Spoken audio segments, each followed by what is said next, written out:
சுவாரஸ்யமா இருக்கு. அடுத்த வரிய பாடுங்க. மனிதன் என்பவன் தெய்வமாகலாம், மனிதன் என்பவன் தெய்வமாகலாம், வாரி வாரி வழங்கும் போது வள்ளலாகலாம், வாளை போல தன்னை தியாகியாகலாம். சோ இந்த வருஷம் கிறிஸ்மஸுக்கு வந்து நம்ம வாழை இலையில பிரியாணி பரிமாறி பீஸா கறி வச்சு கொண்டாடுறோம்னு சொல்றீங்களா? வாழை போல தியாகமா? அப்ப நான் வாழைப்பழத்தை சாப்பிட்டா வள்ளலாயிடுவேனா? இது கொஞ்சம் விளக்குங்க. வாழை மரம் தமிழர்களுக்கு மிக சிறந்த மரமாய் காண்றது. அத்தனையும் வாழை மரம் தன்னை தானே தியாகம் செய்து மனிதனுக்கு என்று ஒப்புக் கொடுக்கின்ற வாழை மரமாக இருக்கின்றது.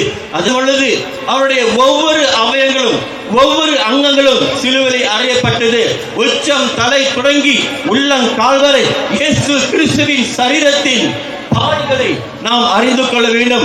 சிரசு முள்முடி மூடினால் கூடப்பட்டதால் தேவனானவர் இயேசுவின் மேல் இயேசுவின் தலையின் மேல் சிரசின் மேல் கரங்களை வைத்து இந்த உலகத்தின் பாவங்களை சுமந்து தீர்க்கும்படியாக ஆண்டவர் அறிக்கையிட்டு சகல பாவங்களையும் இயேசுவின் மேல் சுமத்தினார் என்கின்ற சத்தியத்தை யாவரும் அறியும்படியாக சரீரம் முழுவதும் இரத்தம் பாவ பலியாக ஜனங்கள் பாவத்திலிருந்து மீட்டுக் கொள்ளும்படியாக அவர் ஒப்பு கொடுத்தார் என்ற சத்தியத்தை நாம் யாவரும் அறிந்து கொள்ள வேண்டும்.